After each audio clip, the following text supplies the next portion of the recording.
Bonjour à tous, c'est Jean-Luc Roux sur sa chaîne YouTube. Aujourd'hui, nous allons parler de la Russie qui lance la plus grande attaque de drones contre Kiev depuis le début de la guerre, selon les responsables ukrainiens. Cette information provient de news24.fr.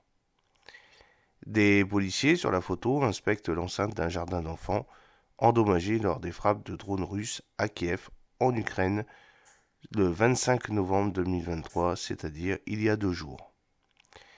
La Russie a lancé samedi sa plus grande attaque de drones contre l'Ukraine, capitale de Kiev, depuis le début de son invasion, selon les autorités locales. Au total, près de 75 drones Shahed ont été lancés depuis 2 directions, Primorsko-Atatorsk et la région de Koursk, en Russie. La cible principale était la ville de Kiev, a déclaré l'armée de l'air ukrainienne dans un message Telegram décrivant l'attaque comme un nombre record de drones. Il indique que les défenses aériennes ont intercepté 71 drones de fabrication iranienne dans 6 régions d'Ukraine, mais que la grande majorité des drones ont été interceptés dans la région de Kiev.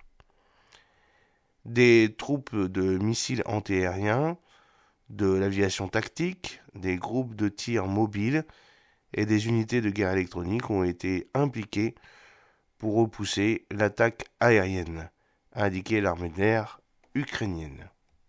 Il a ajouté qu'un missile guidé Kh-59 avait également été détruit dans la région de Dnipropetrovsk.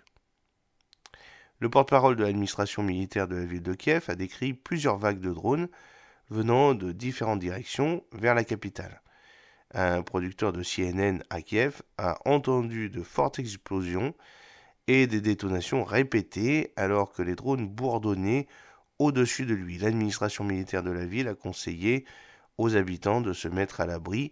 Un grand nombre de drones ennemis entrent à Kiev depuis différentes directions et nous vous invitons à rester dans les refuges jusqu'à ce que l'alarme se déclenche.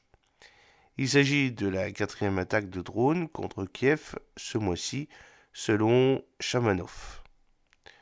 Au moins 2 personnes ont été blessées dans le district de Solomansky à Kiev, selon le maire de Kiev, Vitaly Klitschko.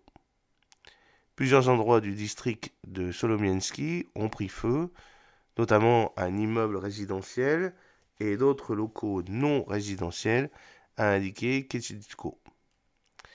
Il a ajouté que le 2e étage d'un immeuble résidentiel de 5 étages dans le district de Solomansky avait été endommagé et que les débris de drones abattus étaient tombés sur 2 immeubles résidentiels, l'un dans le district de Dniprovsky, l'autre dans le district de Holodietsky. Dans un communiqué séparé, Chersi Potsko, chef de l'administration militaire de la ville de Kiev, a déclaré qu'un incendie s'était déclaré dans les locaux d'un jardin d'enfants après l'abattage d'un drone dans le district de Solomansky.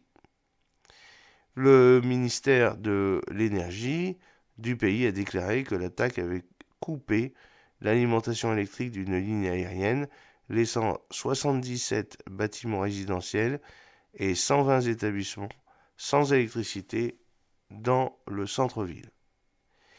Les drones Shahed utilisés étaient cette fois-ci des drones normaux, des drones qui n'étaient pas prévus pour la destruction de chars, comme nous l'avons évoqué précédemment dans d'autres vidéos où on a pu voir en fin de compte des drones équipés de systèmes beaucoup plus sophistiqués avec des charges creuses, mais surtout avec une double explosion qui permettait en réalité de faire fondre les blindages et donc de faire rentrer le drone Shahed 136 à l'intérieur des chars pour les faire exploser.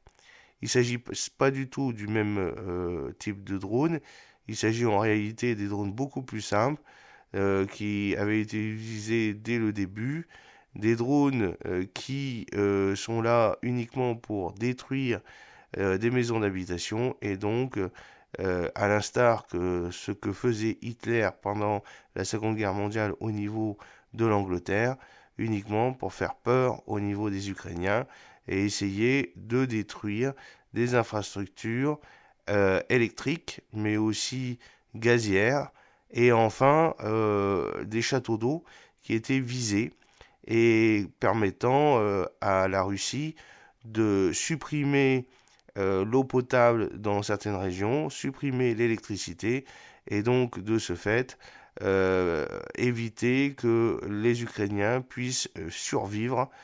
Et donc c'est vraiment un crime que l'on peut qui est avéré, puisque en réalité il n'y a pas du tout d'objectif militaire à ces frappes, mais uniquement des objectifs civils et des infrastructures qui ont pour but, en fin de compte, de démunir les Ukrainiens dans des périodes de très froid intense et où l'électricité, le gaz est primordial pour la survie avec des températures qui sont de plus en plus froides et aussi de l'eau potable qui est vraiment nécessaire pour éviter les problèmes de dysenterie ou encore d'autres maladies qui pourraient revenir dans ces campagnes qui sont prévues d'être non pas avec de l'acheminement alimentaire, mais qui sont dépourvues de production d'eau, qui sont totalement indépendants l'un de l'autre.